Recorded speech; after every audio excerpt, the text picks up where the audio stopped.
We are so strong.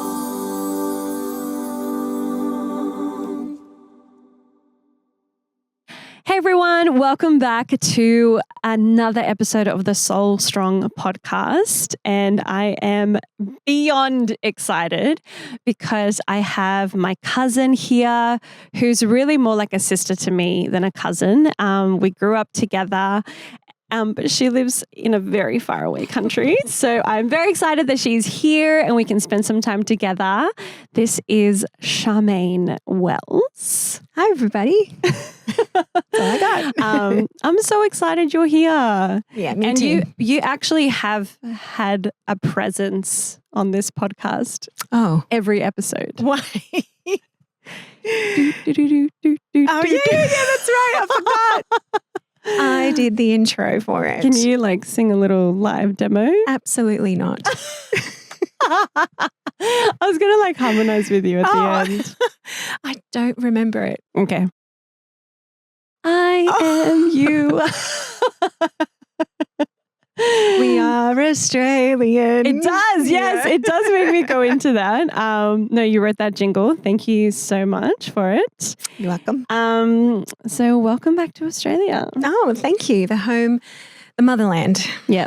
I still call Australia home. Yeah, I think it's your home too, but then I remember that you weren't even born here. All right. We're just going to start with a slap in the face. I was born in West Covina, California. Wow. Yeah. Mm-hmm. So that came in handy, which we will get to when we start telling your story. Yes. But just what do you do now? What occupies most of your time? Mm-hmm. Who occupies most of your time? Yes. I am a wife. I'm married to Cameron Wells and we live in Sacramento, California. Cameron is a pastor at a church called Bayside and I'm a worship pastor at that same church. Mm-hmm. We're part of one campus called Adventure, but Bayside is many campuses across California. Yeah. Yeah. So cool. I have two littles and they actually take up most of my time. They take up every waking thought. And sleeping thought as well. Sleeping when I'd like to not be thinking. They come and wake me up. They're so cute. But my son is 6 and my daughter will be 4 in the end of December. And I can't believe it. Got one of each and I feel very fortunate. Yeah, that's so cool. So you're home because we recently lost our grandmother and this weekend we are celebrating her life.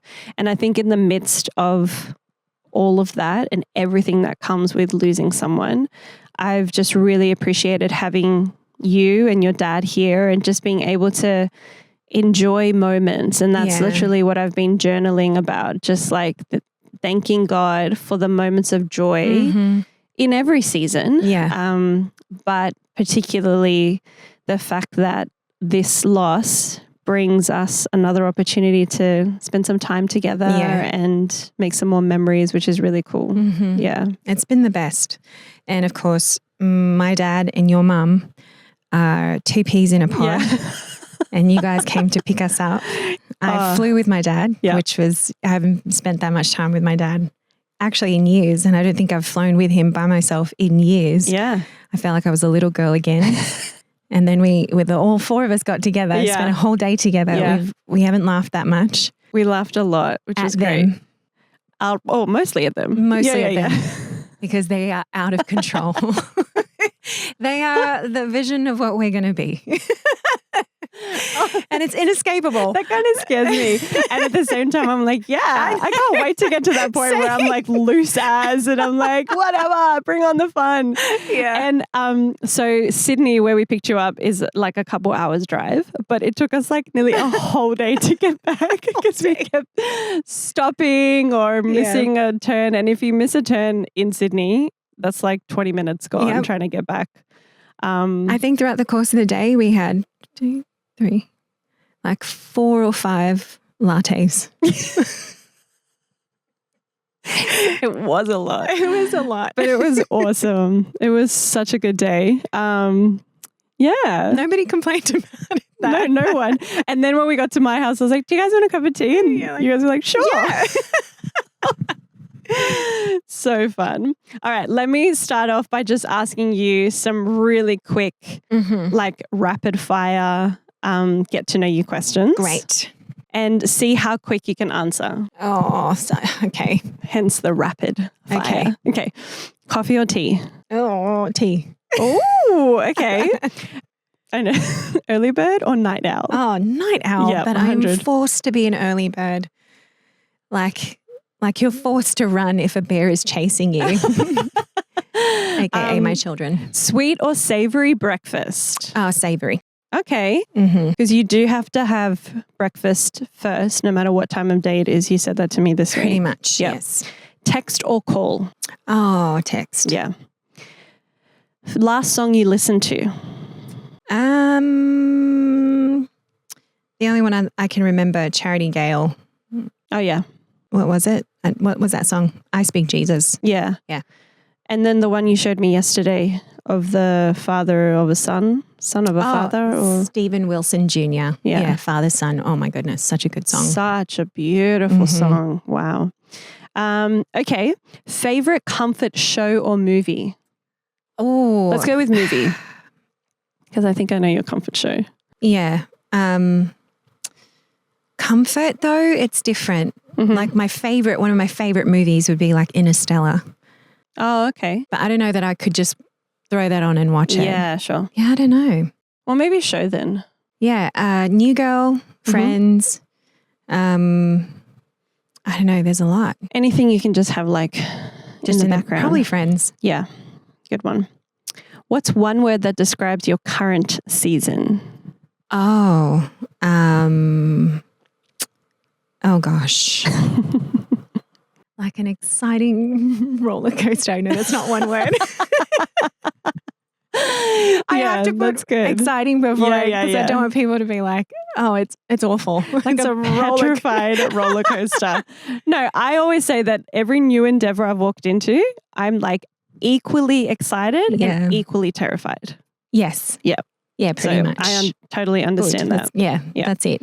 Okay, what's one small habit that keeps you grounded? Grounded. Okay, well, I think it's helpful to have like a hobby that's got nothing to do with anything, but that gives your mind a bit of a break. That's cool. So you can think, just space. So I really love gardening. Yeah. So I do that. I like pot plants and all that sort of stuff. Or I really like to puzzle. I like doing puzzles. That's cool. Yeah.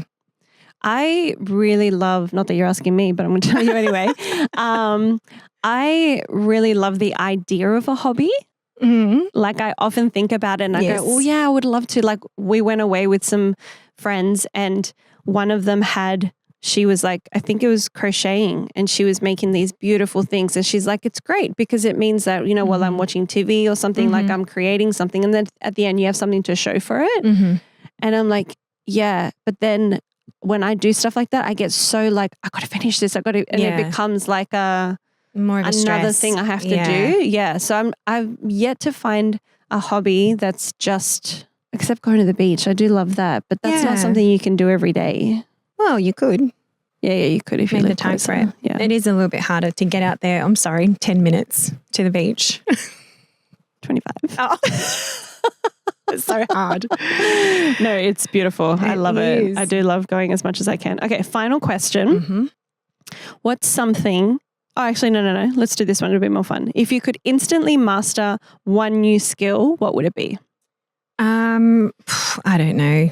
Could just mathematics be a part of that? Oh, okay. Yeah. I think I would just be leader of the free world if I could do math properly. You actually could because you were born there. And I just feel like the known universe, the language that they use to understand it is based in math, is based in, science and all of that. It's all calculations. Yeah. It's the language of the universe and I love that stuff, but I hate mathematics. Yeah, so me bad. too. Yeah. So. And I just feel like in school they didn't teach us the right maths for life. Like they didn't teach us how to do our taxes. Oh, no. I always think I would have loved lessons in that. Yeah, that's true. They didn't teach us how to do the math that you're going to need to like compare insurance policies or like house stuff, you know, like actual skills that we're going to use in life. Yeah. So if there's any math teachers listening, feel free to put them in. Actually, I think I did hear that a few schools they've got like life classes that they offer now, and they do a bunch of that stuff, which is great. Very helpful. Okay, so you were born into you tell me, let's start from the very beginning about your life, okay? Really unique family. We have a unique family. Our parents started a music ministry called Endless Praise. But before they were Endless Praise, they were called the Spanish Singers. And there was a revival. I think that church in Wetherill Park, that was the first Hispanic church in New South Wales. I'm pretty sure. Anyway, so at least one of the first churches we know, they were a part of this kind of huge movement. You know, people from all walks of life were coming to church, and it exploded. And my dad always remembers it as kind of a revival. And out of that revival, they started the choir. And then they called it the Spanish Singers, and they went touring everywhere. They sang at the Opera House a few times and toured, I think, through Central and South America as the Spanish Singers, right?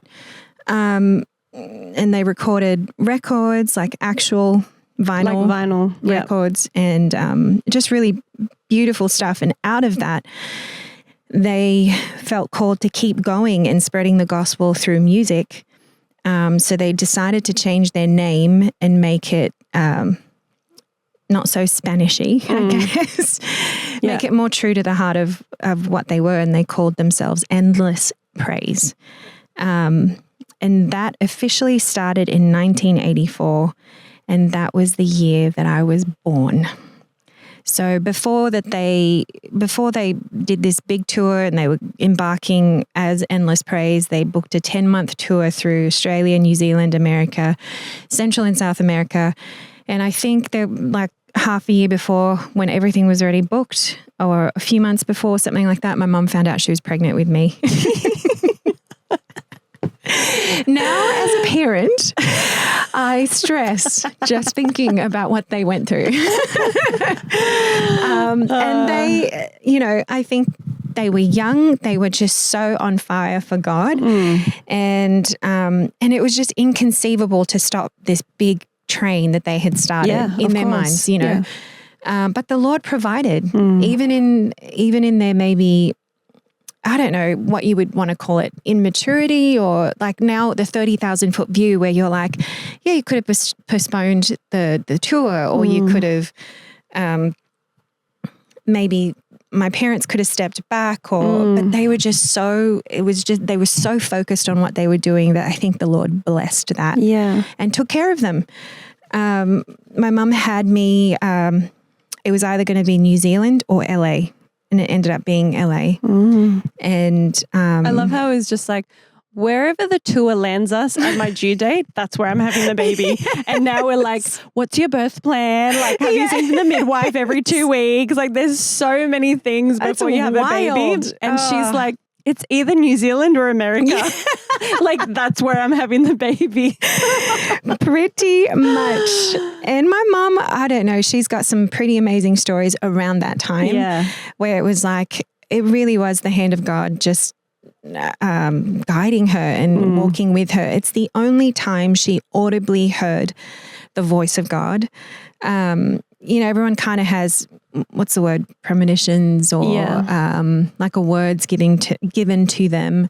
But she was alone in a hospital in LA, and mind you, in a private hospital owned by the doctor that was taking care of her, owned the hospital. He was a believer that had seen them in concert only months before, and was so moved by their ministry and their testimonies that he walked up to my mum and he was like, I'm going to take care of you until I'll be there, and I'll help you give birth to your baby. So she was in a private room, private hospital with the utmost care. That's incredible. And all for free, no charge.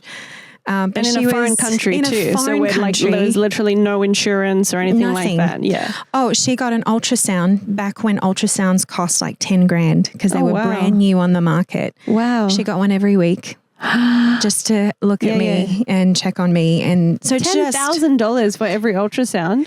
When they first came out, never have had any child. Yes. Yeah. Apparently you only got one or something like that per birth, but that was like private insurance, and they had none of that. I mean, none of that. So anyway, she was up there in the room, and I'm sharing this because they shared this with me, and it was kind of the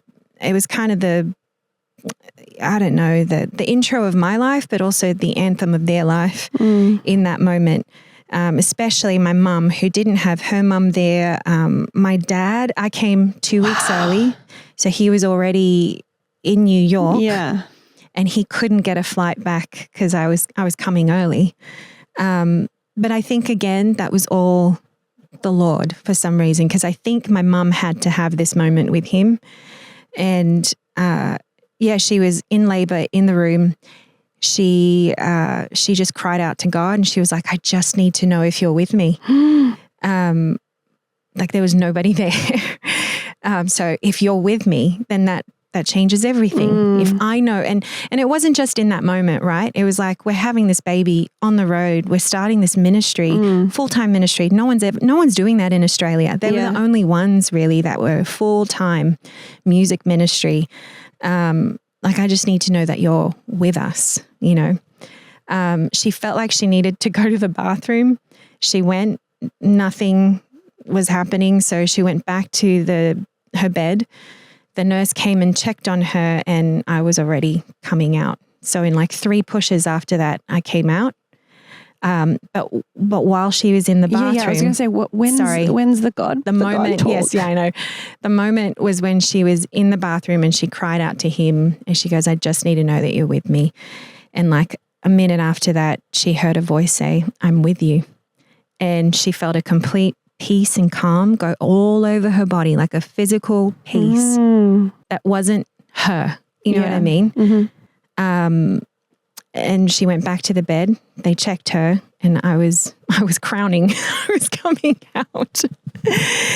She said she barely 3 pushes, which is wild. It's amazing. You guys, I asked the Lord for the same blessing. I was gonna say, and He didn't give it to me. Oh my goodness! I labored for 31 hours with my firstborn. Oh my gosh! But it was fine. He was healthy, and. But that was important. Like, that's the secret sauce. Everyone go to the bathroom and be like, are you with me, God? So that we can just do this in 3 pushes. Yes. Wow, that's incredible. I think the question she was asking was obviously just more than that moment. Yeah. It was like, are you with us? Are we doing the right thing? Is this the right road? Are you like, is this baby, how are we going to raise her? You know what I mean? Is this all, are you with us? And I think it's important to note that, like, they were doing what seemed like this crazy thing to like go on tour, and regardless of the fact that she was pregnant, they just decided to take you with them. But that's kind of how our parents operated. Like they never stopped what they believed they were called to do because of kids. If anything, we just went with them. Like it was just part of the package that the kids just came along with the journey. And that's a value that I'm sure has been instilled in you, because it has 100% been instilled in us that you don't stop your life to have kids. They just come with you in whatever you're doing. And and then you get to do it together. Like there was a joy in doing it together. Yeah.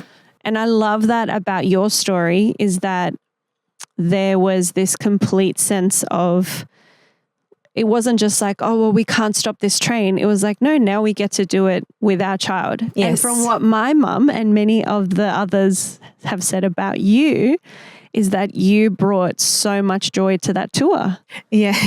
Because you were born on the tour. So for at least, I don't know how, 6 or 8 months, 10 months till they returned home. My family in Australia met me when I was about 5 months old. Okay. Yeah. So for the next 5 months, Mum always says how they would just pass you along in the bus because everyone wanted to hold you and everyone wanted to like be with you. And I was everyone's baby. Yeah. And I think that's so special that you got to like, it was probably a crazy time to have a child, but yet we know from having kids how much joy they bring us. Yes. And when you're far away from home, when you're like touring and they have wild stories about that tour. To have a little bundle of joy would have just been just awesome. Yeah, different for sure. Yeah. And it created a little family. Like my dad has 7 brothers and 1 sister. Your mum is the 1 sister. Yeah. And your dad has 6 brothers. He's the 7th. That's right. My dad has Don't 6 brothers. We're not good at maths. See, I told you. I've always said that too. But I go, my mum has 7 brothers. I actually always say 7 brothers, 1 sister. Yeah, he's one of them. He's one of them. Yeah. We get it. There's 8. Yeah, there's 8. Well, the 4 younger brothers, including himself and my mum, they were all on the road, which is like kind of unheard of. Yeah. To have so much family working together, loving to work together, and they were all kind of like my parents. I mean, I was their first baby. So what an experience. Yeah. It was really cool. And they lost me in a bus one time. They made a bed. They had this huge bus and they made this bed, and it was your dad that found me. And it just had slipped off, and I apparently slid all the way to the front of the bus under all the chairs. It was like an old school bus. Were you still in the bed sliding, or had you slid off the bed? I had slid off the bed, but it was like a little slide, you know. Oh my God. Yeah, I know. This bed that they had made me, and then your dad found me. Oh my goodness. And they were losing their minds. Yes. So like, we're on the road, like traveling through the night. How could we have lost her? So wonderful stories like that. They were young, clearly. Yes. Okay, so you spent the first season of your life still in this ministry because you were just always on the road. Yep. Toured all over Australia in every outback church you could possibly think of. Probably kind of the best upbringing I could have ever. I loved it. Homeschooled, obviously, because I was on tour all the time. One time we went to Tasmania. You went with us. And that was the best time. Right. We had such a good time. We were a little bit older then. I was 12. Yeah. I would have been, 13, 14? You're way older than me. So you would have been like 14. But my mum always reminds me that I would call home and be like, I miss you. Can I stay another week? I was in year 6 and got to go to Tassie. It was so fun. For a holiday, to join your tour. It was so awesome. Yeah, that was fun. And I always think like for the amount of time that you were away, because you were away a lot, we did so much together. Like we had school holidays, we would come to you and be like, what are we doing? And you'd be like, we're going horse riding, or we're going bowling, or we're going ice skating, or whatever. And everything you would say, I was like, I'm not going to be allowed. So you go ask.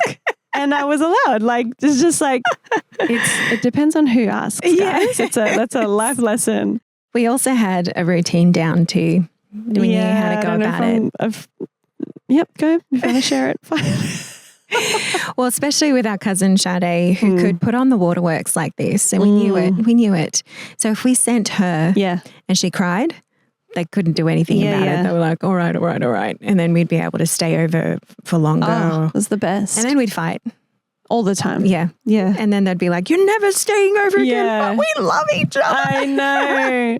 And now I see that with my son and his cousin that I'm just like, they fight, but they're obsessed with each other. Like they're like always asking if the other one's going to be there. And I'm like, I totally get that. Like, because it was just, and no matter how much time we had spent together, when it was time to go, it'd be like, can we sleep over? Like it was like immediately like, let's extend this. Okay. So you grew up, and then how old were you when you started writing songs? Apparently I wrote a couple songs when I was like 5 or 6. Wow. And my dad really liked it, but then we forgot to like record it. So we forgot it. Yeah. And then I think he asked me to write a song when I was like maybe 8 or 9. I don't remember There Is a God. I wrote it, maybe around then. Yeah. And ended up recording it around that time for the Spanish album because we were doing another tour through Central South America. And then we recorded it again in English, but I wrote that with my dad. He wrote the bridge for that. But yeah, since I can remember, really, I started to put thoughts down. But then I got approached by my dad when I was about, I think 11 or 12. And he goes, I think you should do an album. And I was like against it. Really? I didn't like being in front of people. I loved singing in a group. And by the time I was 11, I was singing full-time in the ministry. Yeah. I had joined full-time. It's the year that I got baptized. And that was my response to the baptism, giving my life to God. I was like, this is how I'm going to use my talent. I was like, this is all that I have. I said to God, I can sing and I can harmonize. So I went to my dad and I was like, I would like to officially audition. Oh, so you asked? Yeah. I didn't know that. I thought it was just a natural I was going to say procession. Because you would do one song every concert. Yeah. And they always gave me the choice. Yeah. They never wanted to force any of that on me. Cool. Mm-hmm. Yeah. That's partly why I can't play an instrument is because they started me off, but they never wanted to enforce it. Yeah. They wanted to just see if that was something that I was interested in, but I was never fully interested because I had Jason, I had all the cousins, my uncles that played every instrument. So it was easy for me to hop along and just sing. Yeah. Do you regret that now? I do a little bit. Yeah. I wish they would have enforced it. Yeah, it's like a thing that you go, it's your fault. I didn't play it. It's not on me. Yeah. No, not one bit. But yeah, I think, what was I saying? You auditioned for the group. I got baptized. I asked my dad if I could join the group. Wow. And he was like, well, why do you want to join? And I said, because I want to tell people about the hope of Jesus. Yep. And I was convicted about that. And I said, I can sing, I was like, I can hold a melody and I can harmonize. Mm-hmm. I was like, this is what I have. So literally for me, it was like, it's like that random little person or little boy that gave his loaves of bread and fish to Jesus. Mm-hmm. You know what I mean? It was like, this is all that I got. It's really not that much. But I was fully committed to giving it to him. So then I joined. Cool. And then after that is when my dad approached me with the album idea. And for years I said no. I was like, nope, not going to do it. I'll write for the group as a whole, but not as like a soloist. Oh, I really did not like that at all. I would cry because I just hated being in the spotlight. Yeah. That is so interesting to me considering like what your life turned out to be. That's why I'm like, I know. That's incredible. I love that you went and asked. Yeah. Because you had something in your heart and you're like, even at the beautiful young tender age of 11, you were like, I want to do something about this commitment that I've made. Yeah. So I think that's really, really awesome. So you made an album and got to do some cool stuff in Australia. But then what happened? So with that album, I recorded it and produced a lot of it with my cousin Jason, which was awesome.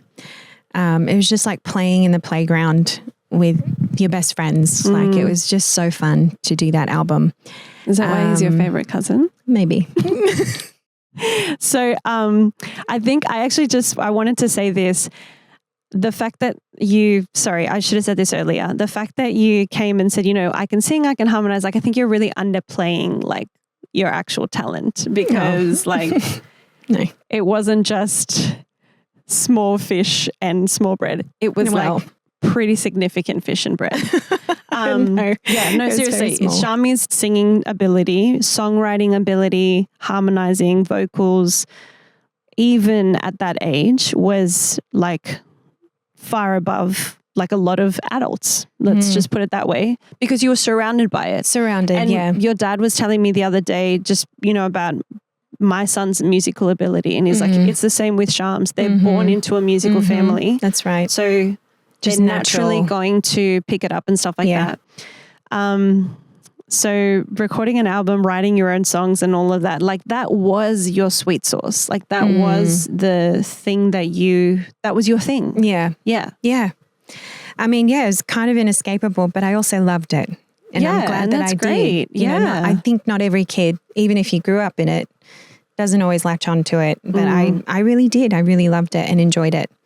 Finally did that album in Australia. I think I was about 14. I was really pumped because I'd get $2 for every CD sale. Oh, and back then, that was $2. That was a lot. As a teenager. Oh my goodness. Yeah, it's a lot. Long story short, it's hard to like put this all together, but there's a thing in America called the Dove Awards, and in that week it's called GMA Week. And my uncle Claudio, who also has a full-time ministry, and our cousin Sade was raised in that. He has always wanted to go there. Because what does GMA stand for? I should know this. Okay, never mind. Keep going. We'll look it up and we'll put it right here.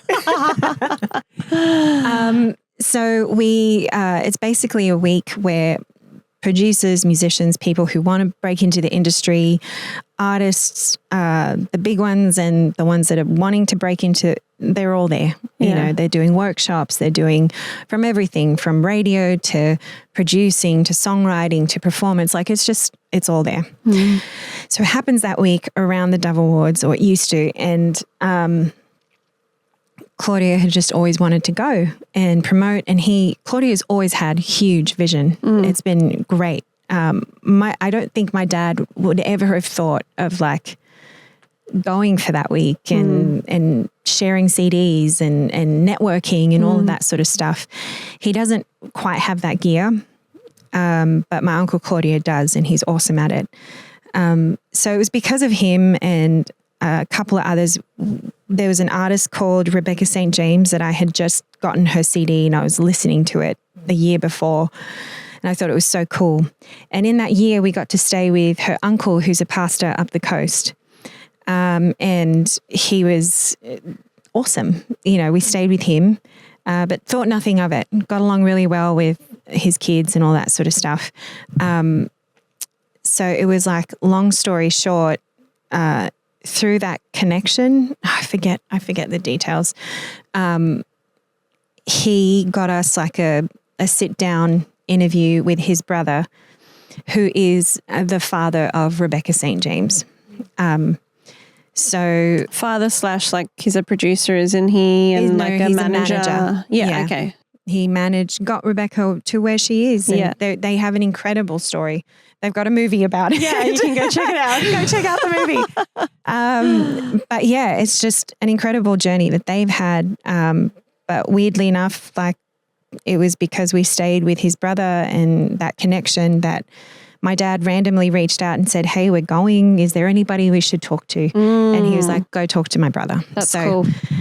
By that time I had my album that I did when I was, 13, 14 years old. And my dad took it. And I remember the night before he left, I was like, "What? This is like so weird and random that like you're going. Like, what is this?" And he was like, if a door opens, if it'll be the Lord, and neither of us were really thinking about me. Stopped him from going if I knew what was coming.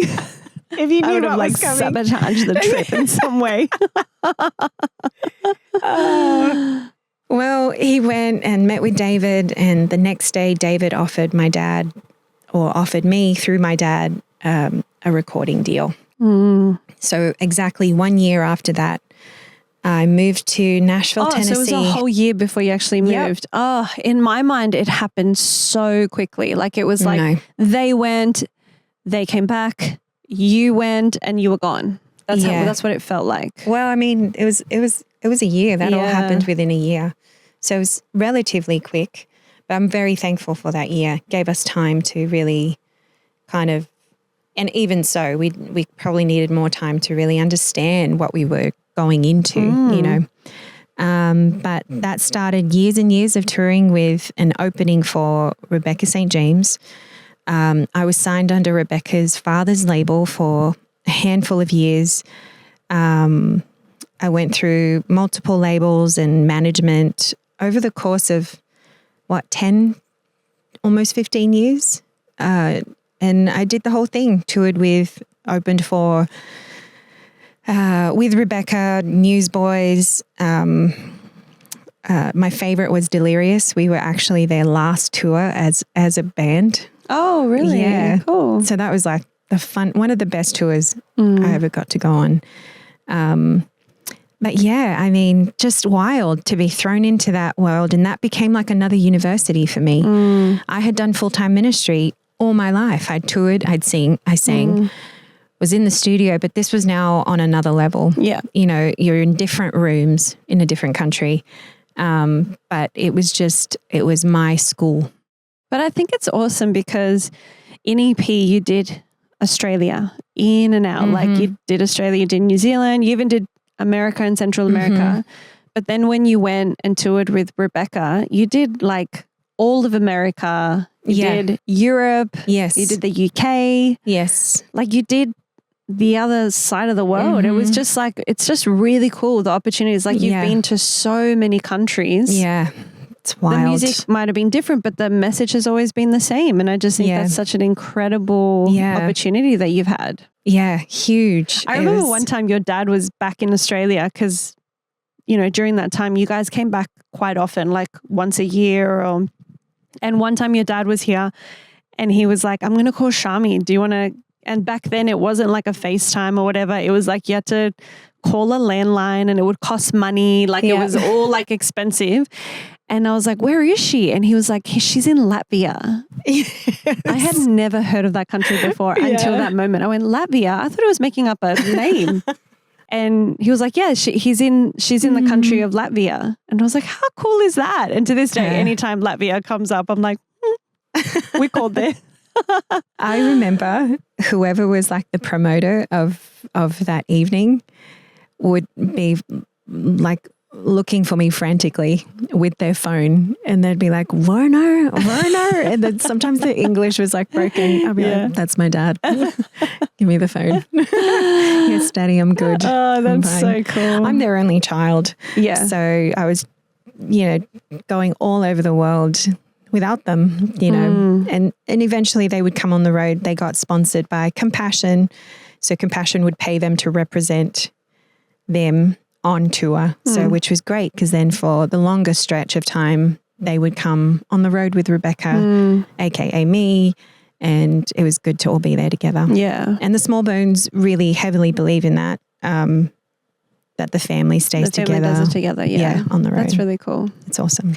So we always were like, for me, it felt like it was a double-edged sword. We wanted you to succeed, and then a part of us wanted the doors to kind of close so you could come home. Yeah. Like it was like always like this double thing that we were like, because America, especially when you're 14, 15, 16, just felt like so literally another world. Like it just felt like so far away, virtually impossible for us to see each other. And like we said, the internet wasn't what it is now. So we would go for months without talking because like that's just the way it was. And then you did the music, you were in the music industry for a while. What were some of the biggest lessons that you learned? Because 10, 15 years, that's a long time to be in one particular industry. I'm sure you would have learned 1,000 things. I mean, I don't know. It's really hard to whittle it down to a lesson. There were many lessons to learn. I mean, that was just my school of performance, of songwriting, being in a town with incredible writers, just always feeling like a little fish and in this ginormous pond. It was just amazing. It was learning, it was growing, it was really hard. It's feast or famine when you're in the industry, at least for an artist like me. You kind of had to prepare for the time that you weren't going to be touring and stuff financially. Wow. So there's, I guess a lot of lessons, but the main one was just trusting in God and trusting that He was. Yeah, I think my worry all the time was like, I never wanted this to be me, like, because it's really hard to differentiate between like your ministry and the business, and you know, and it's really hard because you are the product, the brand, you're everything, and you're pushing this brand, aka you, but you're like, but it's for Jesus, you know. It's just really, it's like, it's a little bit muddy and really bit, just a little bit like, it was hard to constantly be like, what is my motive here? Like, what do I really want? What do I want people? Why do I want to succeed? What do they need to hear? And is that really my heart? You know, so it was tough, and I think that was my constant tension. But at the end of the day, I just left that to the Lord, because I'm like, I can't be my own judge. Like, He has to be the one that kind of takes out the things that aren't important and puts the things in that are of value. So I really constantly threw myself at Him and said, you need to guide me through this. This can't consume me, you know. But I want to be consumed by You. So, it was a tension to be managed. When you say this can't consume me, do you mean like people's opinions, people's critique? Yes. Or all of the above, like the success or the failure of it, you know. I definitely felt the weight of like, you know, even though my parents never, not once put this on me, but I wanted to succeed for them too, because they were supporting me in all of this. And it wasn't moved across the world. Right. It wasn't just my sacrifice. It was their sacrifice too. And we came from a family that, you know, obviously, you know, that we're so close. It's a bit of an anomaly that we are such a huge family and so tied together, and we have such beautiful ties to ministry and a support and a community. So to be removed from that entirely, that was a huge sacrifice. So it was, so even just the weight of that, constantly feeling like I'm going to fail, you know what I mean? Wow, you felt like that all the time? All the time. Wow. I just find that so like interesting, because the few times that I got to go over there and spend some time with you, I mean, obviously I knew that there were like real realities, but I just thought you had the best life, because you were living in America, you were getting to tour the world, you were getting to like make music, and you were good at it. Like you had such a skill in it, but yet, you know, I mean, it's not the first time I've heard this, but I'm just saying like, it's just incredible how we can view people's lives so differently to what they're actually thinking and feeling and processing during their journey. Wow. Yeah, no, I think that was my biggest fear, is that I would fail, not just fail my parents, fail God, fail myself, you know, all the people that were investing in me. It wasn't just labels. It was, the management, you know, everyone. But that was a hard thing. Maybe that's a only child thing too. You don't really have anybody else to compete with as much but yourself. But it probably goes back to my like 4th or 5th grade teacher, who didn't like the fact that I was in and out of school because of my parents' ministry, but they had a deal with that school. And they basically said that, they had a deal that I could come in and out, and the teachers just had to give me homework when I left for the couple of weeks that I'd be out and then back in. But he didn't agree with that. He was really old school.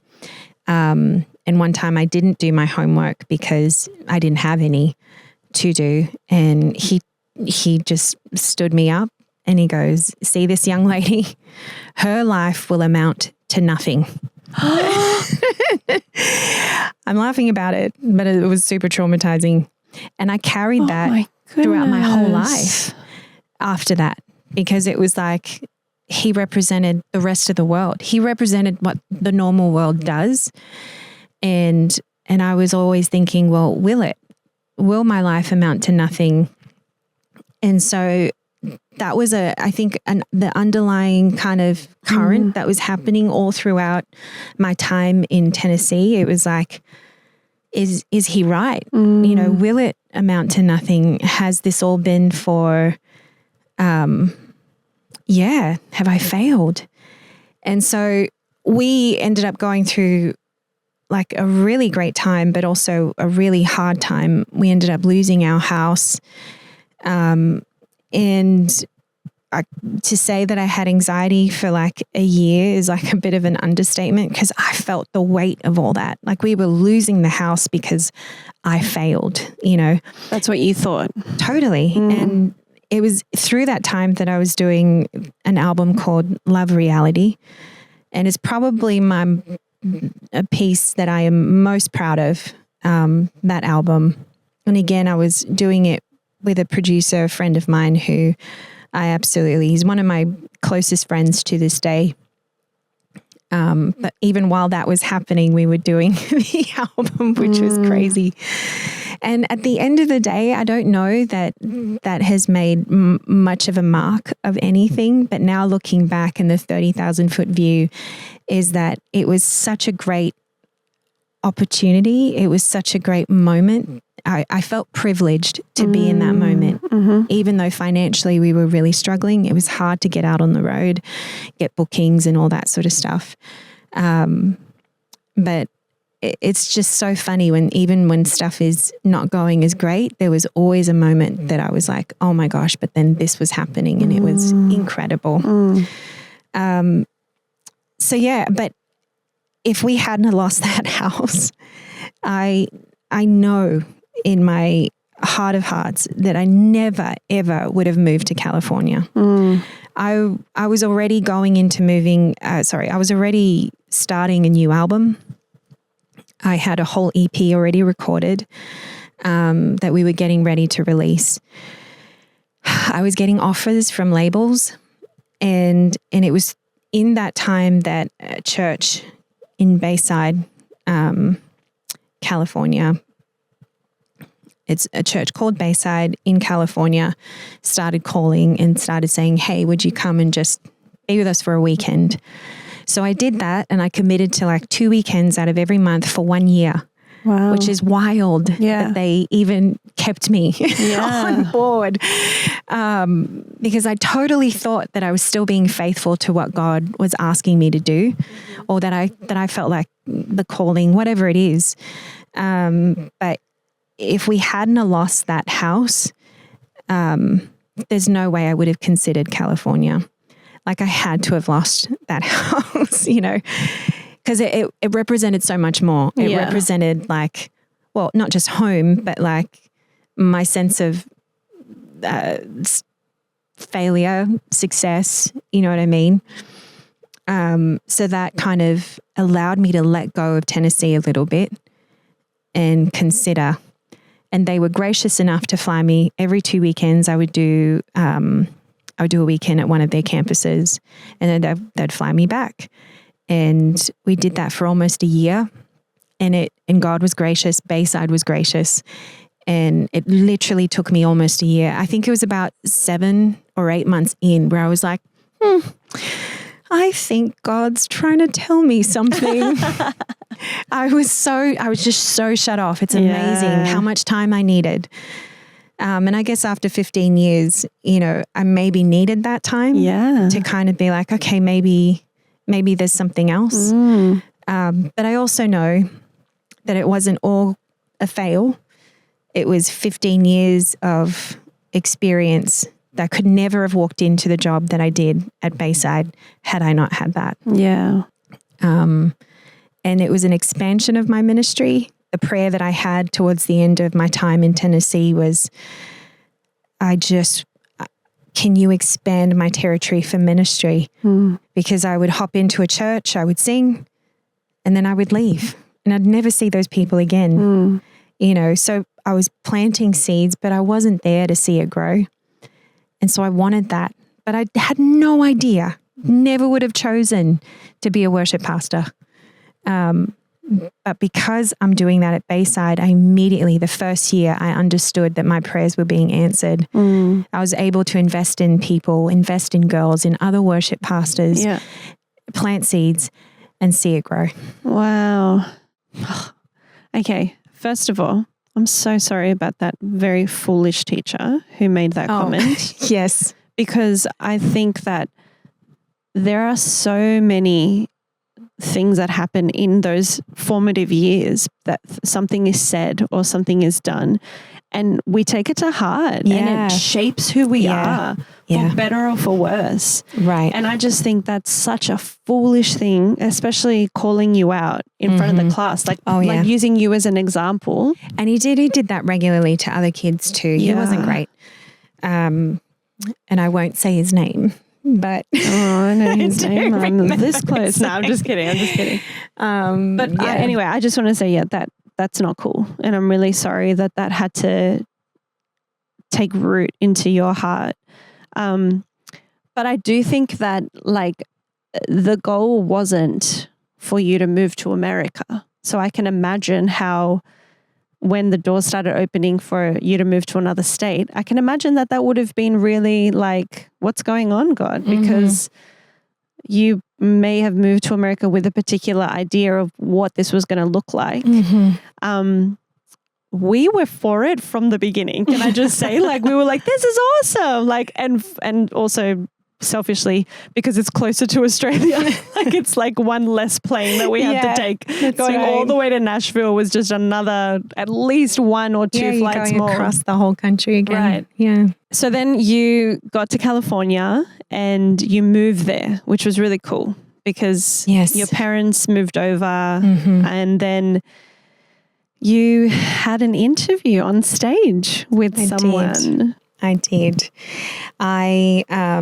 The young adults pastor at the time for one of the campuses was Cameron.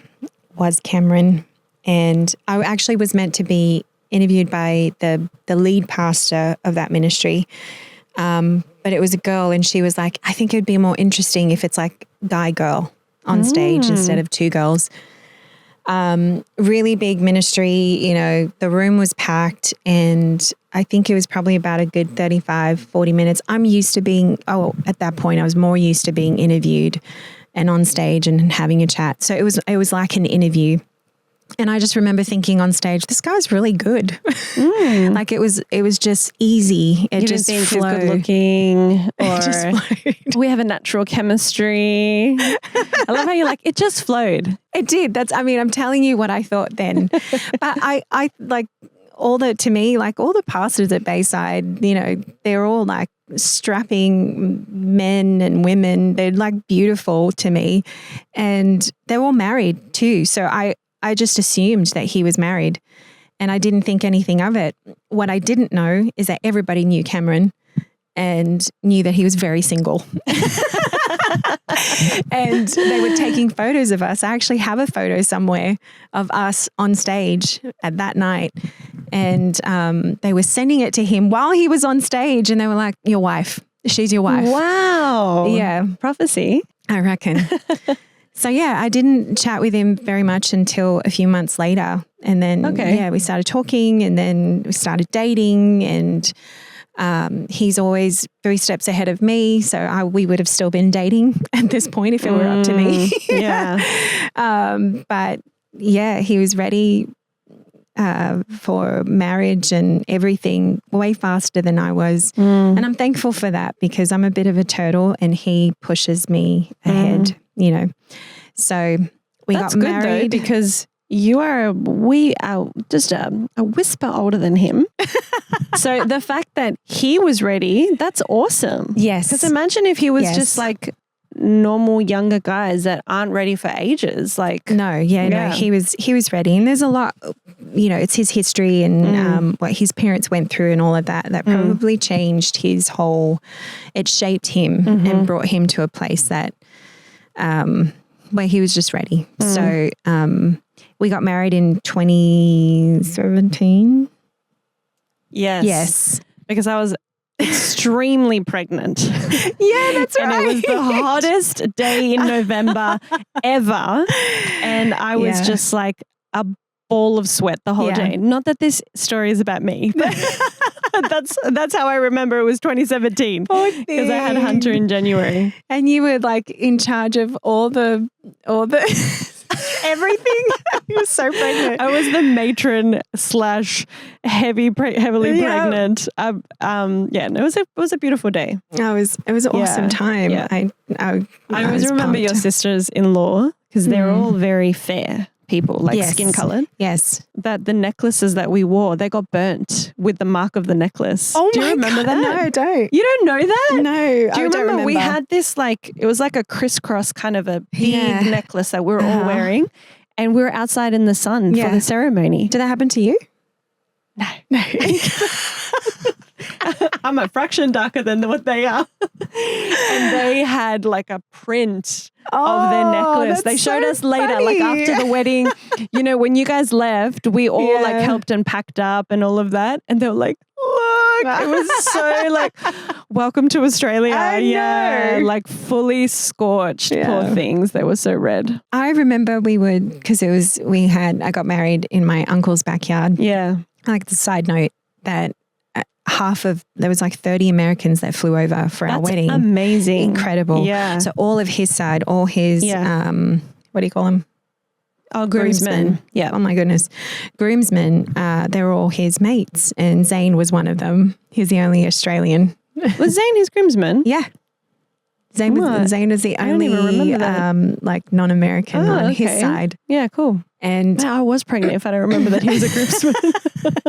And then who made you pregnant? Oh, yes. So he was, we were all there. We were doing our rehearsal type thing. And one of the Americans was like, so do you guys, why can't I do an American accent? Do you guys just talking normal accent.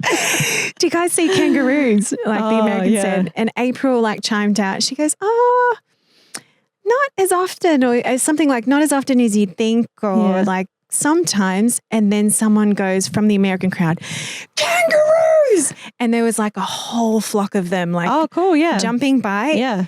And I remember all of us were laughing so hard. We've never seen Americans run so fast. Oh, yeah. And we didn't move. No, we were just like watching them. Cool. And they were flocking to the kangaroos, taking photos, and it was such a funny and cool moment. You brought it up. The other day we were driving on my parents' property. All right.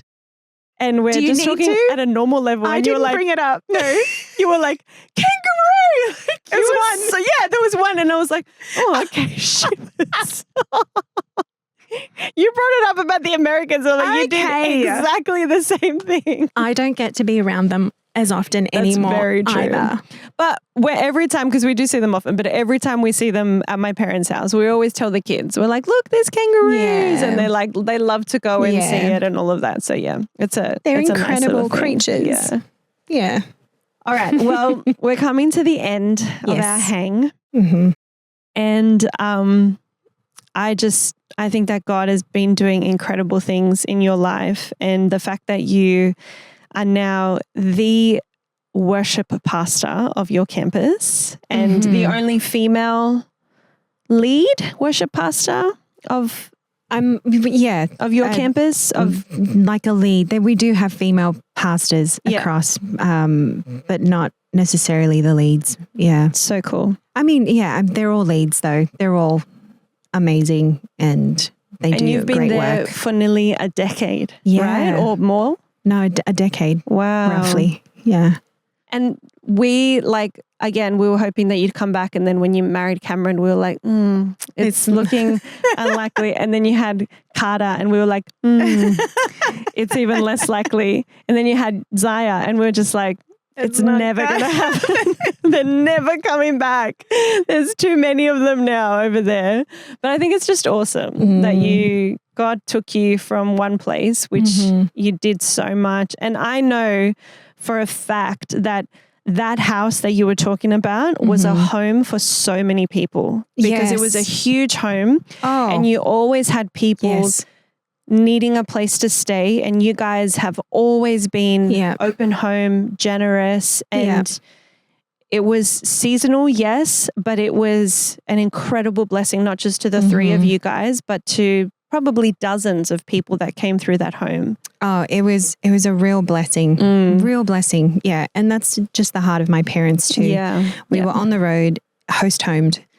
And so you just learn like how you want to receive people. Totally. You know, if you've been in other people's homes, you just know, because you felt that from other people. Yeah. So we had 10th Avenue North before they were big and famous. They lived with us. Oh, cool. I didn't know that. While they recorded their album, and the Murray brothers and almost half of Rebecca's band throughout the years. Like it was awesome. And you had, this is dating us, but like dating like time. Yes. You had the drummer from some band, Super Chick, I think, what was it? Maybe. Because he's the one that taught us that game, the celebrity game, where we like went around and had names. Oh, really? Yeah. And to this day, when we play that game with others, it's just like the best game ever. We love it. But yeah, you had like all these musicians come through. Yeah. You had a friend who was like the babysitter of like, Who? I don't know if I'm allowed to like name drop, Faith Hill. Oh. Remember her? The Latin girl? Oh. Yeah, vaguely. We had so many people though. Yeah, I know. So I'm just like, which when? You were just like, your whole world was, from what I saw and the conversations that I would have with people around you, was that you guys provided like a central stomping ground, like where people could just come through and find home and find even refuge. Because I know that you had a lot of people there that just needed help for a period of time.